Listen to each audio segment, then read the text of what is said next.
So we've got about half the field left in this 30K 8-handed Triton, and 510. Dylan's playing about 500, so about 50 big blinds deep. You open 6-5 suited in the cutoff. Dylan defends the ace-8-0. We get the queen 9-6 rain, and he checks. Curious about your spot, both with your particular hand, but range versus range here, cutoff big blind. Yeah, obviously it's a pretty dynamic texture. A lot of straight draws. I have all the offsuit 9x, which definitely makes me want to be including a small size in my strategy. If I was in an earlier position, I might play this big bet or check. But from the cutoff, I think I want a small size and then at least one big size. I would either play this as a 2-size or 3-size strategy with at least one over bet, one small bet, and then kind of maybe a middle size, depending on kind of who I'm up against and what kind of complexity I want to be playing. And then my hand, I think you can bet small or check. Maybe solver would occasionally bet very big with it, but not very frequently. You do opt to check. Turn 10 of spades, and Dylan goes for a pretty small bet here. 16 into 59, so a little bit more than a quarter pot. What do you make of this situation now? What are you thinking about Dylan's range? On a board that has so much going on, like there's so many different hand classes here with the flush draw, bunch of straight draws, bunch of pair plus straight draw. Those kinds of situations lend themselves to splitting more sizes because it's kind of easy to get a bit of everything in all of your ranges, and you have different hands that benefit from different responses. So yeah, I would expect a variety of sizes out of him. Probably nothing too big, but yeah, anything between block and odd also seems fine. He has a hand that can do a number of things as many of his hands want to do. I think if he had a spade, then he should be more likely to bet big. I think what he did is reasonable. Mm-hmm. I think these, in terms of his value, I guess the smaller size I would assume would be like more kind of weak queen X and 10X, like king 10, jack 10 type stuff, and then kind of a bit less like draws that don't do as good a job at blocking my continues or don't make as strong of a main hand when they hit. When I think about Dylan's spot here and the complexity involved, it feels emblematic of a situation that guys who play, let's say, 2K live ABI, where they're really struggling to take the next step into high stakes, is that they have a very exploitative approach in Dylan's situation, and often rightly so, because the player in the cutoff has a very overly defined check back range that often includes the top candidates and sometimes nothing else. And so the player in Dylan's shoes maybe has too good of an idea or thinks they have too good of an idea about the cutoff and what types of hands they're holding, and then starts to kind of do whatever they want, which by its nature is an exploitative approach. And often that's very fruitful. They've kind of honed these instincts in, and those instincts, the meta changes. So even in a 3K, it looks way different now than it did 5 years ago. But they kind of pick up on, this is how I want to play this level of value. This is what I want to do with bluffs. An easy explanation might be, in many spots when big blind probes turn after check, in position doesn't raise as often as solver raises, particularly with bluffs. People feel, oh, I'm capped, I check the flop. If I raise here, he'll know I don't have anything. It doesn't really make sense. But point being, against a top player such as yourself and most of the players at Triton, these are really tough spots to balance if you're Dylan. I think they just, you have to do a little bit of everything and explore some lines that you may not have been using against lesser opponents. Yeah, it's definitely for such a kind of simple node, it's single raise pot versus the big blind, check on the flop. There's a lot going on here on the turn. You can explore ideas of demi bluffing, for example, like trying to get me to fold ace 10 but call pocket eights with some sizes, or 9-8. You need to have a little bit of everything in all of your ranges, kind of, because we are so deep. The SPR is like 6 and a bit. So if you are playing against a good player and you always bet your flush draws, or you never check call something strong,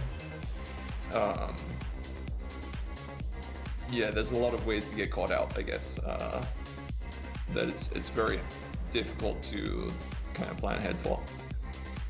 Yeah, these are spots where I get very interested in profiling my opponents, because I think a lot of players are telling on themselves in terms of how they see this situation, and then you can extrapolate from there.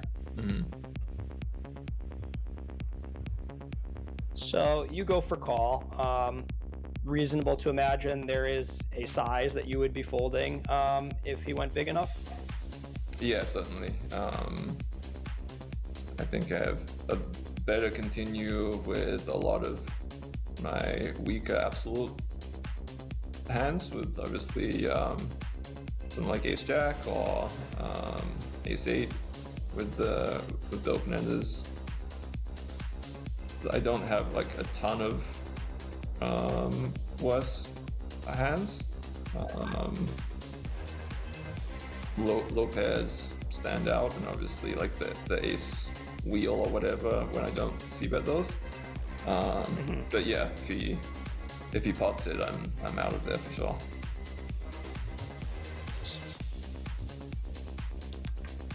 Get the 2 of diamonds on the river. And in this spot, Dylan goes for a pretty chunky bluff. Looks about 80 to 90% pop. What do you make of that bet?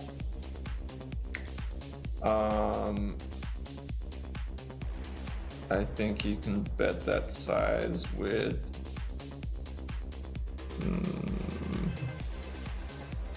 maybe king 10 or ace 10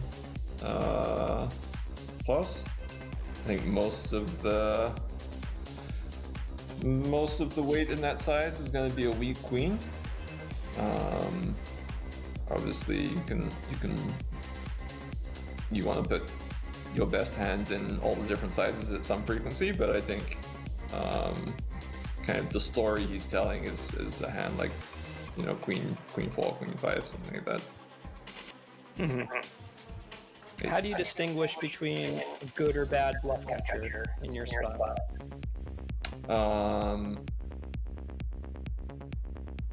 I want to be blocking as many of the value combos and unblocking as many of the bluffs as possible. So obviously when I have a pair on board, like the 6 here, it's a great card to bluff catch with, because he has no bluffs with the 6 in them and he has no value with the 6 in them. The 5 would be a bad card because he has a bunch of bluffs with the 5, although he does have some, like I said, Queen 5 is kind of the wheelhouse of where I think his value is going to be, so the 5 kind of is going both ways. But I think the 6 is strictly good. I think pretty much any, obviously a low spade, for example, would be worse. I think I kind of took that 5 to be neutral. I feel like 5-7, but what other bluffs do we think involve the 5 of diamonds? Jack 5, 8-5, I guess. Depending on. Do we think he's defending offsuit Queen 5 or Jack 5 versus the cutoff at 50? How big they open to? Good question. Let's see. I would say yes versus min raise. 2.2. Close. Probably not. Probably not for 8-5. No, probably not for Jack 5. So yeah, maybe it's maybe the 5 is pretty neutral. Maybe slightly good even also. I feel like if he has Queen 5-0, it starts to be pretty good. Yeah. You mentioned when we were going through our first run that maybe the 6 is even less about blocking value than just unblocking bluffs, and that you have so many cards in your range at this point that do block bluffs. Can we talk about what you think are good bluffs for Dylan and what bluffs he should be maybe giving up? Yeah, the 6 is definitely better for unblocking bluffs than blocking value. That doesn't make a lot of sense for him to have a 2-pair in this sizing.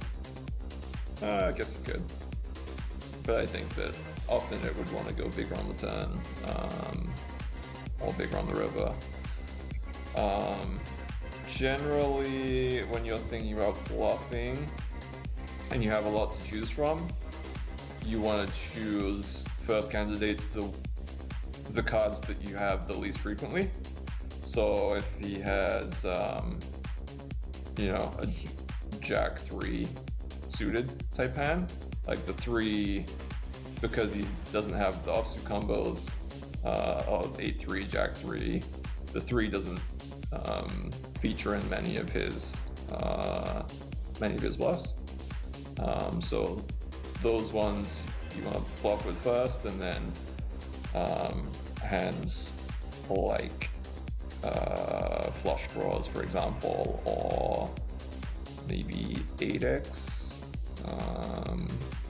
depending, like 8x is going to feature in some value obviously too, so that could go both ways, but generally I think you want to be matching your value as best you can, and then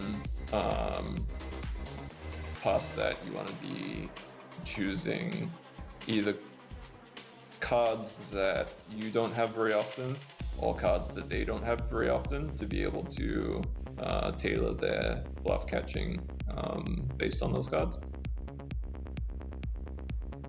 Nice.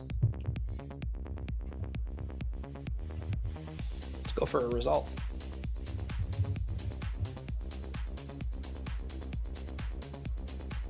Ponikovs looks really entertained. He's deep in the tank.